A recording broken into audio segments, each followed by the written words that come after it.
मर्यादा पुरुषोत्तम श्री राम की कथा। अयोध्या नगरी में उस दिन उत्सव का वातावरण था। चारों ओर मंगल गीत गूंज रहे थे। राजा दशरथ अपने सबसे प्रिय पुत्र श्री राम को युवराज घोषित करने वाले थे। नगरवासी प्रसन्न थे। माता कौशल्या की आंखों में आनंद के आंसू थे। श्री राम स्वयं अत्यंत शांत और विनम्र थे, मानो यह सब उनके लिए कोई विशेष बात ही न हो। उनके लिए राज नहीं बल्कि धर्म सबसे ऊपर था।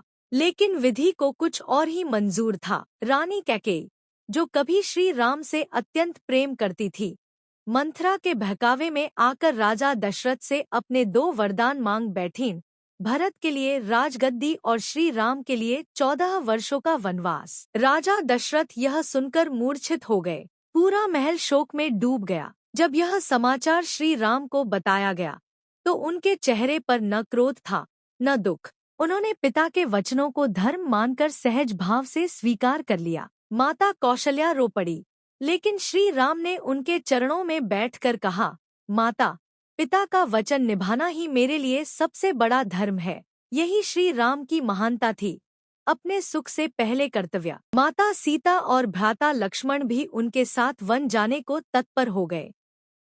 सीता ने कहा, जहाँ मेरे स्वामी वहीं मेरा संसार। लक्ष्मण बोले, भैया, आपकी सेवा ही मेरा धर्म है।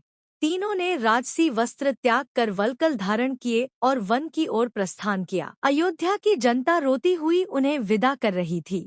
वनवास के दौरान श्री राम ने ऋषि मुनियों की सेवा की और राक्षसों से उनकी रक्षा की। वे केवल एक राजकुमार नहीं थे, बल्कि धर्म के रक्षक थे।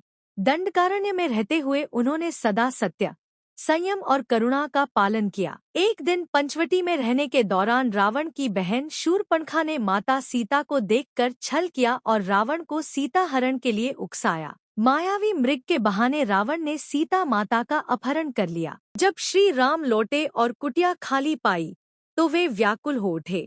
पहली बार संसार ने भगवान को एक पति के रूप में रोते देखा। सीता की खोज में श्री राम की भेंट हनुमान जी और सुग्रीव से हुई। हनुमान जी की भक्ति, विनम्रता और शक्ति ने श्री राम का हृदय जीत लिया। समुद्र पार कर हनुमान जी लंका पहुँचे और माता सीता को श्री राम का संदेश दिया। यह भक्ति और विश्वास का अद्भुत उदाहरण था।